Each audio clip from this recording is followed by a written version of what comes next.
Hello everyone, and welcome back to Inside ArtScroll, where the books you read and the people who write them come to life. Today I am privileged to be joined by Rabbi Daniel Glatstein. Thank you, Rabbi Daniel, for joining us. Rabbi Yitzchak, good to see you. We're here to discuss primarily your Haggadah, Rabbi Daniel Glatstein on the Haggadah, which came out last year, was one of the best-selling Haggadahs of the year. I could tell you the feedback that I got on this Haggadah was phenomenal. Thank you. People appreciate your style. They appreciate the questions you ask, the answers you give, the way you build up a sugya almost, on the issues that interest people as relates to the Haggadah. Talk for a moment about why you were propelled to write a Haggadah. What was the mindset when you wrote it? Tell you, look, there's certainly no shortage of Haggadahs out there, or certainly no shortage of ArtScroll Haggadahs. Right. But what's amazing in Torah is that the more you look at something, the more you see, still makom hiniach lanu. There's always a niche, there's always a place. And studying, I wanted to study the Haggadah, not just to say, a vertlach here, a vertlach there, there's always a dvar Torah you could say on each shtickle, but to look at the Haggadah as one living document, to try to understand what's the introduction of the Haggadah, what's the main body of the Haggadah, what's the close of the Haggadah, what's the flow, why do certain Tanaim appear in the beginning and they sort of, you don't hear from them again, and other Tanaim, they come toward the end of the Seder, as if each Tana has a specific role in the Seder and a specific juncture. Is there significance to the number of words or the number of paragraphs? To look at the Haggadah as one entity and also as a living entity. What I mean by that is why certain concepts are mentioned where they are. Mm-hmm. And looking at the Haggadah in this vein, it opened up like a very vast vistas of understanding for me, and I was inspired to share it. It's interesting that you mentioned that you approached it like that, because I was going to ask, when you decide, okay, I want to write a commentary on the Haggadah, okay, where do you start? I mean, you mentioned the ArtScroll Haggadahs. There are dozens of ArtScroll Haggadahs, from the classics, printed decades ago, to more recent ones, and each one brings its own flavor from a different gadol or from a collection of gedolim and things of that sort. When you sat down, so to speak, proverbially, to write a Haggadah, do you just start at Kaddish and say, okay, what can I find out about that? People often ask, what's the process? Right. And I feel that I wish I could pinpoint what the process is. The only analogy I have is, Torah is, of course, it's a chachma, but I think that in terms of writing, it's an art. In other words, if you were to ask a painter, how did you start with this painting? Which dot did you paint first? I don't know if a person would be able to identify it. So to speak, like you have an inspiration and then you just go with it. It flows, yeah. If I give you an example of what I mean, the Haggadah basically, I'll give you a few examples, okay? The bookends of the Haggadah. The Haggadah begins, let's say, halach ma'anya, hashata hacha, l'shana haba ba'ard Yisrael. That's basically, in Aramaic, l'shana haba b'Yerushalayim. It ends with l'shana haba b'Yerushalayim. So, to me, that's certainly of note. It can't be a coincidence that it begins and ends the same way. The Gemara in Saita says that if you want to, and there's a rule in life, anybody knows, if they want to get a good idea what a book is about, you take the book, you open up to the beginning, you open up to the end, and that gives you an idea what the book is about. The Gemara applies this to the Torah itself. The Gemara says, the Torah is kulai gemilas chasadim. It begins that Hashem clothed the Adam Harishon. It ends that Hashem buries Moshe Rabbeinu. Begins with Chesed, it ends with Chesed. So the whole Torah is Kulei Chesed. So that would have to mean, if the Haggadah begins, L'shan haba b'Yerushalayim, and it ends that way, that must be what the Haggadah is about. That must be thematic to the entire body of material. And I'm wondering, but it's not at all. L'shan haba b'Yerushalayim has nothing to do with Yetzias Mitzrayim. This is a story. We went down to Mitzrayim, they enslaved us, and Hashem freed us. But it's not about, aspirations for Geula, but it must be that if these are the bookends, Chazal, and by the way, when I say Chazal, it's amazing. There's so many Haggadahs. Who wrote the Haggadah? Who wrote it? I literally looked in dozens and dozens of Haggadahs. We don't know. So I really looked into this topic extensively, and this edition begins with a major essay, 10 approaches to who wrote the Haggadah. So that's an example of, there's so much information about the Haggadah, but you'll always find pockets of, and opinions that range from Anshe Knesset Gdola, Moshe Rabbeinu. Reb Chaim Falaji says it was Rabbi Akiva. The Malbim Haggadah says it was Rabbi Yehuda Hanassi. Right. So it could be, and Rav Miller says the Jewish people wrote the Haggadah. It's a compilation. Over the years, right. Yeah. Which would explain certain language discrepancies and things like that. But if I could say that, I think that's what makes, from my vantage point as a reader, what makes this Haggadah so unique, maybe different than others, is that almost every topic that you address, when the reader reads it, they think, hey, how come I never asked that question? Like, who wrote the Haggadah? And then you have that lengthy essay. Or you discuss, for example, how do we say Hallel at night? That's a very basic question. Hallel said Bayoim, not Balayla. And you have a beautiful essay on that. But these are questions that people have that maybe they should have. They don't realize till they see it in your Haggadah. Hold on, this is a question I should have had. And then you address it so beautifully and you lay it out step by step by step. You incrementally, and you almost build the reader's curiosity. That's your style in all your Svarim. Thank you.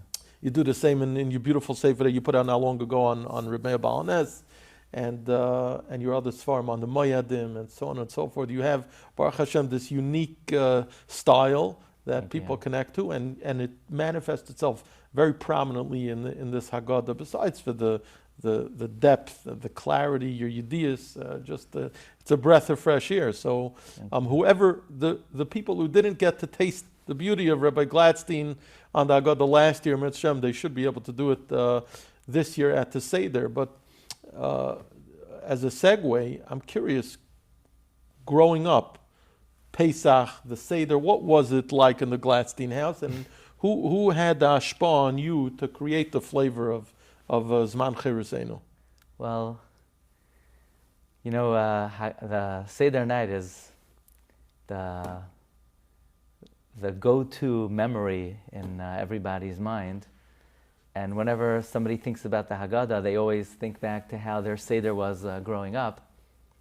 One of the very powerful things I bring in the very beginning was my grandfather, who I've spoken about many times in this platform, Rabbi Daniel Glatstein, who was a survivor of the Holocaust. He passed away a few years ago, the night of the Seder. Is that right? Wow. Yeah, well, the first day of Pesach in the morning. So my father asked my grandfather, this was in the morning of Tesvav Nisan, he said, Tati, are you okay? Because he wasn't so responsive. And he said, I'm waiting for the Geula. And he had Misas Nashika. Wow. So my grandfather, if you remember from the Purim book, my grandfather was named Mordechai because his bris was on Tainus Esther, but he passed away on Pesach. So we say, Mismach Geula LeGeula. Right. His whole life, and this is a theme of the Sefer, his whole life, it was awaiting the Geula.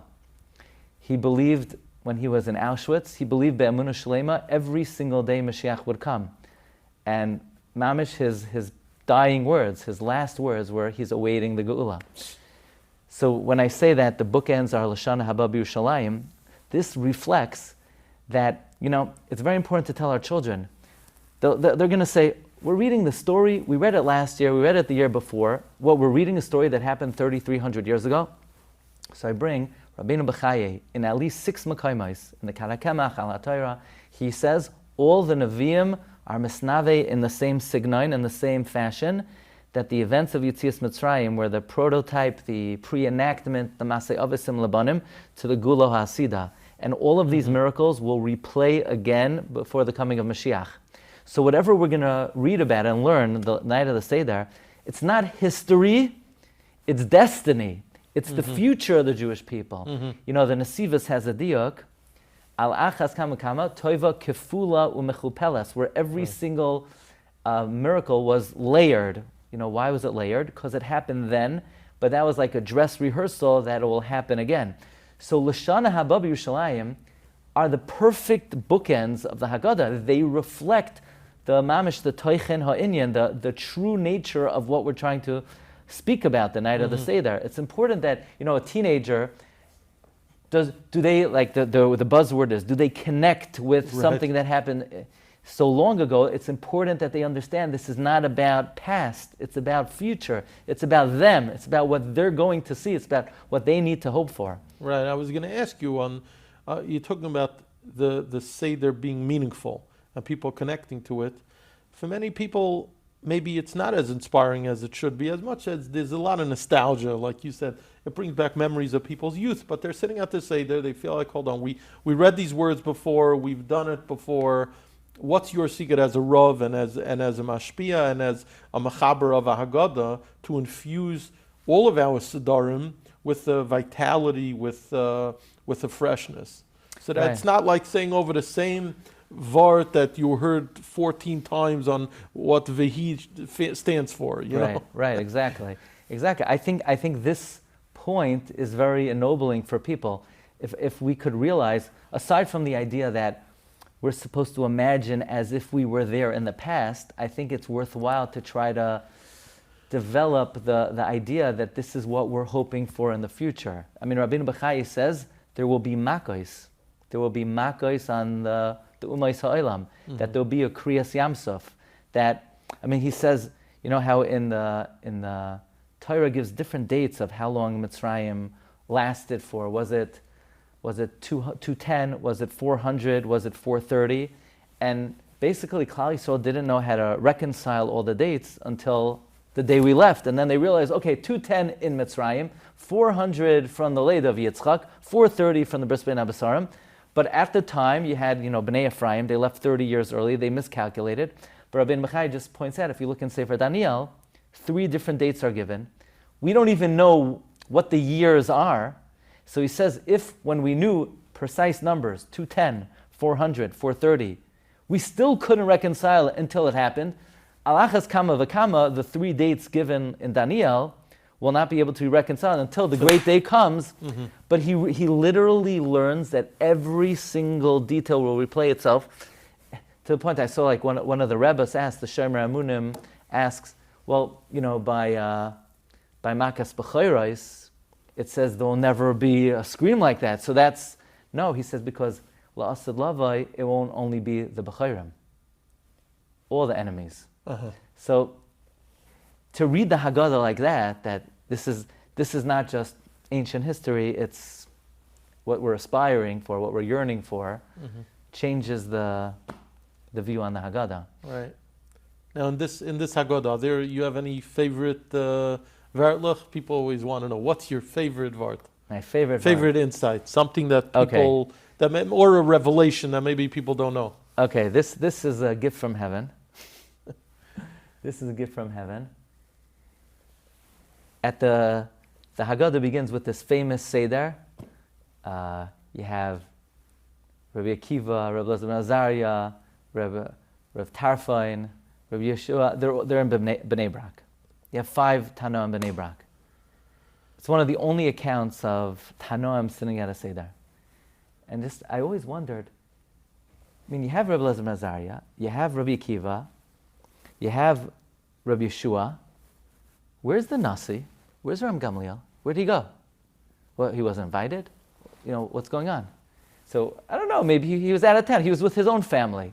There is, by the way, a Tosefta that talks about Ram Gamliel Seder, and it says Ram Gamliel spent the whole night learning Hilchos Pesach, which is very different than what these Tanoim did. They were Mesaprim Yitzias Mitzrayim. Right. So where was he? Right. By the way, he's not mentioned in the whole Haggadah until the end. But when he comes back with a bang. Okay, so this was. If you look in the Yad of the Rambam has there a nusach of the Haggadah. He adds one word that revolutionizes the whole Haggadah. He says, we know there's also a Mishnah that we say, Amar Rabbi Elazar ben Azariah, Hare ani keben shivim shana. Everybody knows, I'm, as if I'm 70 years old, but really he was 18. It was the day he was appointed as Nasi. The Rambam adds the word lohem. Amar lohem Rabbi Elazar ben Azariah, meaning at that historic Seder of the 5 Tanoim, That's where he said it. he said to them, by the way, I feel like I'm 70. That means we know that was the day he was appointed the Nasi. But the day he was appointed a Nasi, Ram Gamliel was deposed. So that explains why he wasn't there. Obviously, he wasn't there. He was deposed. He probably wasn't comfortable sitting with the group of Chachamim that deposed him. Mm-hmm. The Gemara says that the day Ram Gamliel was deposed, the Beis Medrash was nitois v'hasafsalim. He had many, either 400 benches, 700 benches. Why? Because Ram Gamliel had a policy called Talmud she'ein toichai kabara al yikanes. You had to be worthy to enter the Beis Medrash. I think it is very telling that the Haggadah begins on the day Ram Gamliel is deposed. Because what are we doing the night of the Seder?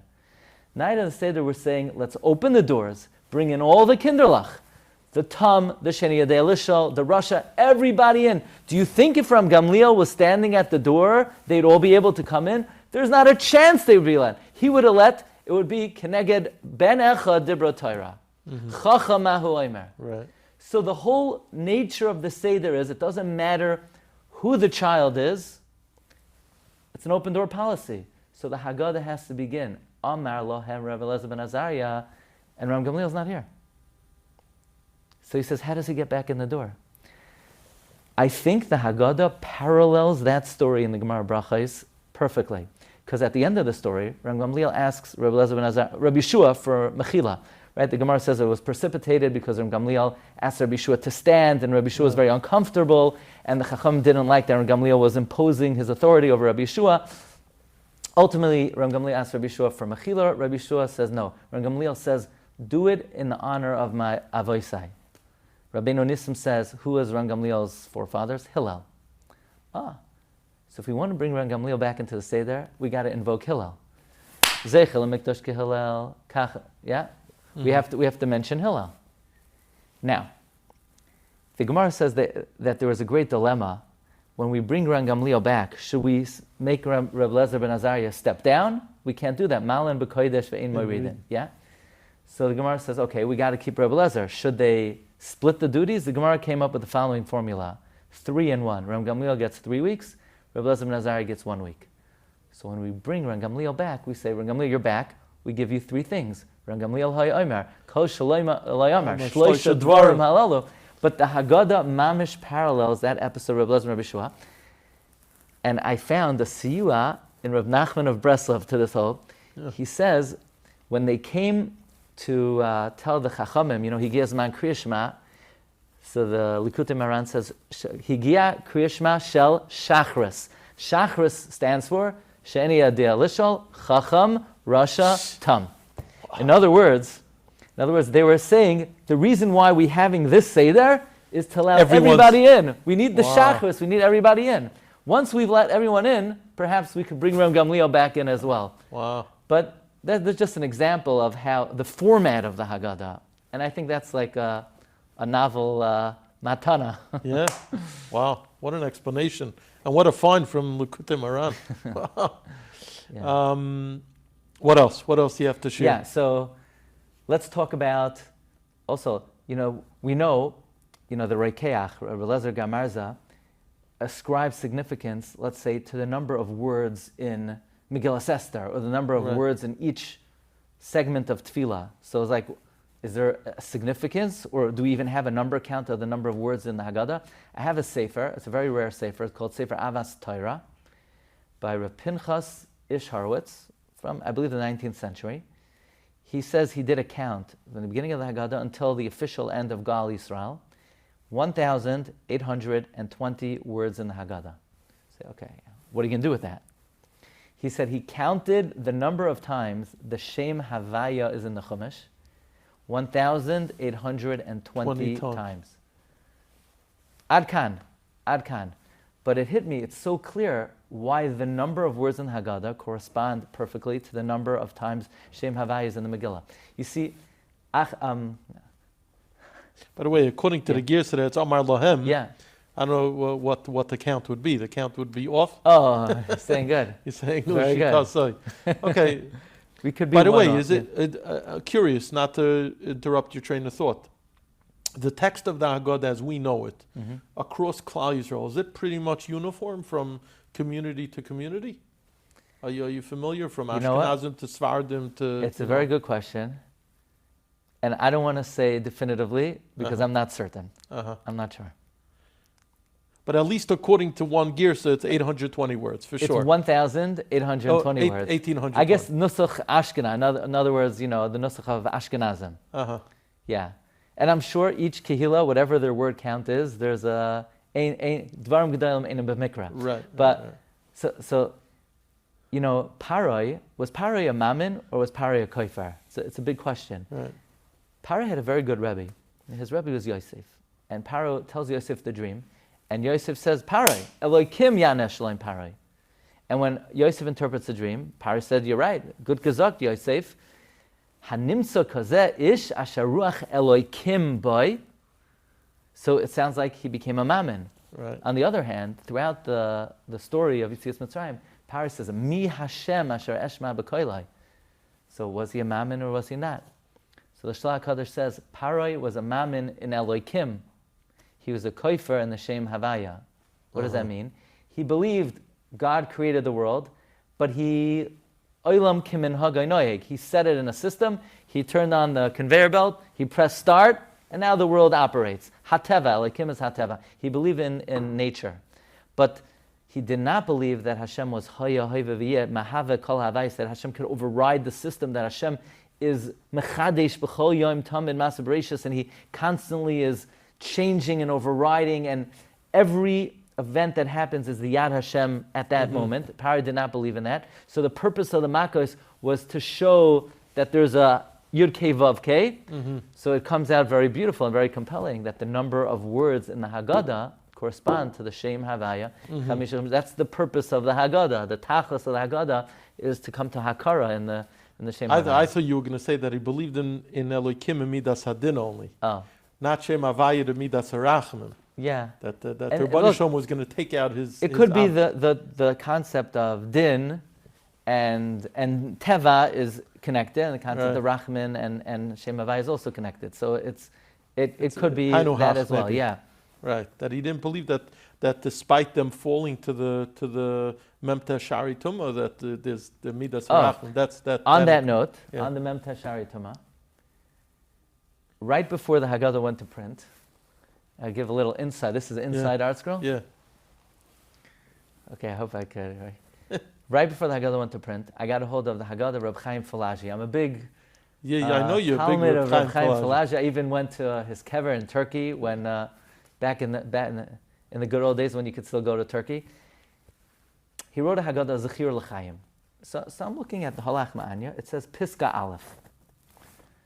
So I say Piska B, I see Ma'ashtan, Piska Beis, Piska Gimel, Piska. I say, how many Piskois are there? Go Al Yisrael, Piska Nun. And then it stops. So and then I see that Reb Chaim Falaji says he wanted to break up the Haggadah into components to see how many segments there are. And he says that lo and behold, he discovered there are 50 segments in the Haggadah. And the reason is based on Tikunei Zohar and also Reb Eliyahu HaKohen of Izmir. It says Yitzias Mitzrayim 50 times in the Chumash, because had we remained there a moment longer, we would have fallen to the Shar Nun, the point of no return. So Yitzias Mitzrayim was HaKadosh Baruch Hu being moitzi us from the 50 Sha'arim. Keneged zeh, they formatted the Haggadah with 50 segments. So to me, again, this all fits into what I was trying to accomplish with the Haggadah, that I want to see the Haggadah as one formatted document. How many words are there? How many segments are there? What's the flow? Why do some people come in at different intervals? So I put in the Haggadah, in the very beginning, a list of all the various piska'os and what they are. Like I named all the chapters of the Haggadah. Let's see if we could. And based on Reb Chaim Falaji. Here on page 131, the 50 piskais. However, if ArtScroll ever does a Reb Chaim Falaji Haggadah, okay, this is the inside ArtScroll, then it will say by each one what number it is. But this is not the Reb Chaim Falaji Haggadah. So just in one section, it lists the 50 Piskais. It's interesting you mentioned the Mem Teshari Tumah, but Chazal also say that there will never be a door like the Yotzei Mitzrayim. So on one hand, they had fallen to the lowest level of Tumah. On the other hand, there was something very unique about the Yotzei Mitzrayim, about that door, that will never be replicated. How does that dichotomy work? Okay, that's a very important question, and this is really a question that should be focused on and addressed more, and there's an essay on this question in this Haggadah. I will point out, when we talk about the Mem Teshari Tumah, and this idea that if we would have fallen to the Shar Nun, it's the point of no return. Right. I want to point out, it's so common, we always say the Shar Nun, the point of no return. Is there a Shar Nun? It's very, many maintain that indeed there is a Shar Nun.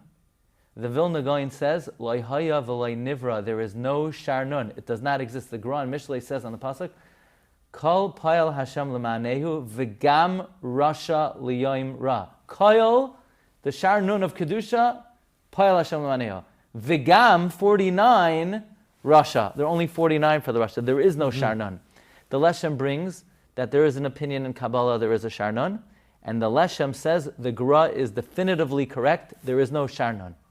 So that's a very interesting, but there is, let's say, even according to the Leshem and the Gra, there's a Shar Mem Tes, the point of no return.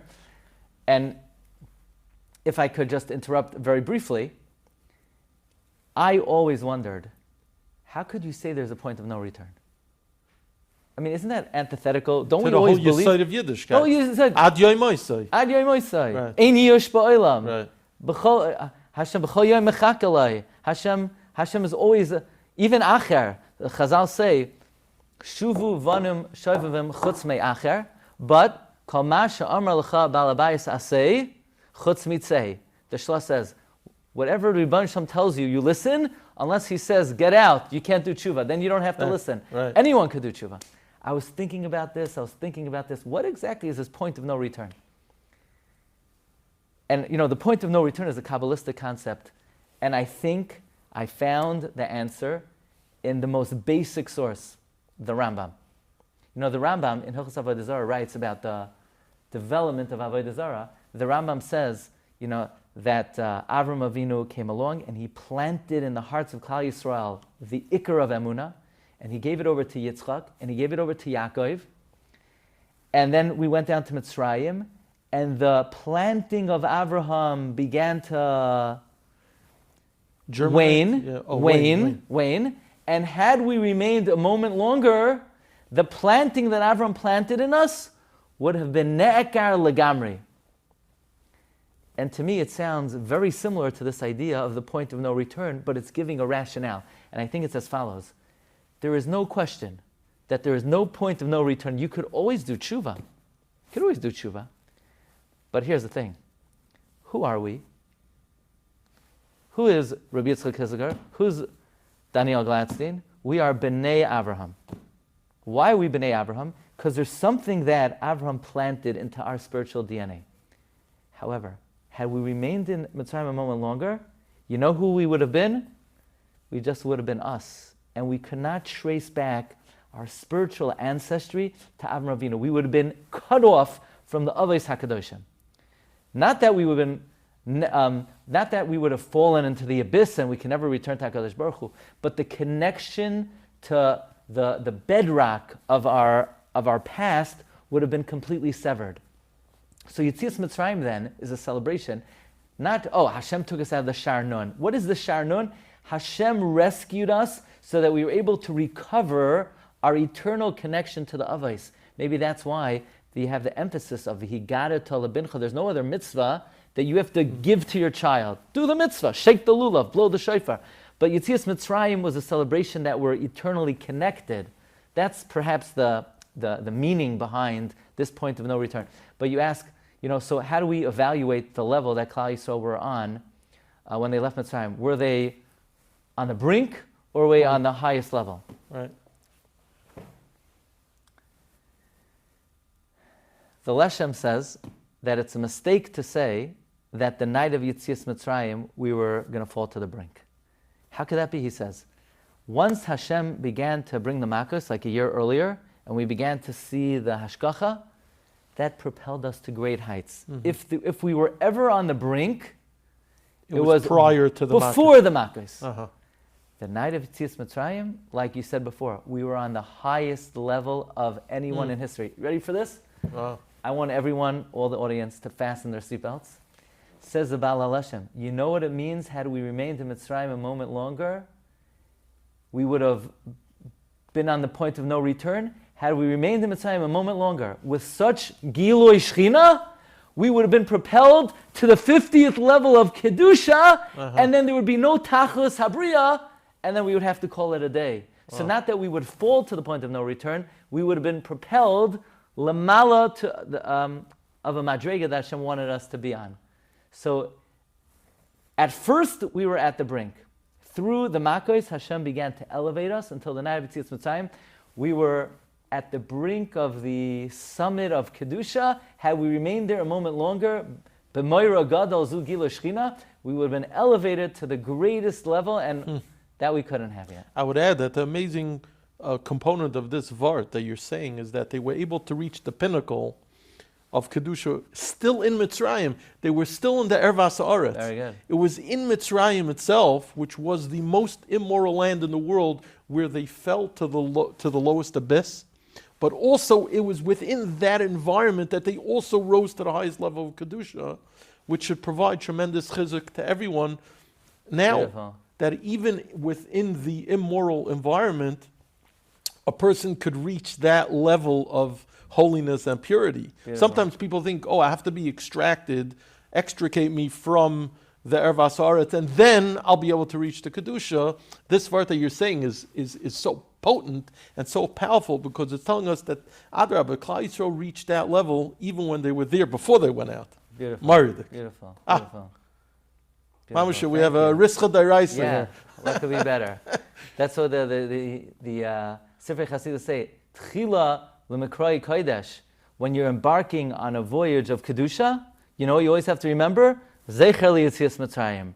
Don't be down on yourself, because think about where they were and still what they were able to elevate themselves to. Speaking of elevating, this Haggadah is pure spiritual bliss. It's an elevation. Thank you. I know how much aliyah I felt going through the beautiful shtiklach, and those who didn't go through it last year, and even those who did, should make sure to do it again. Get a hold of the Haggadah. I think it will enhance their Seder quite significantly, and it's never too late to wish you a mazel tov on the Thank you. release. Thank you very much. It's a year old, but it's as fresh and it's as new as ever, and there's so much in here, and we appreciate you sharing from your well springs of yedias and your passion and your messages that resonate with people so beautifully. So Chel Raisa, keep doing what you're doing with your Abatas HaTorah and putting out such really beautiful svarim, such a Kiddush Shem Shemayim. Thank you very much. And thank you for being here. My pleasure, and it's a great honor to see you. Thank you.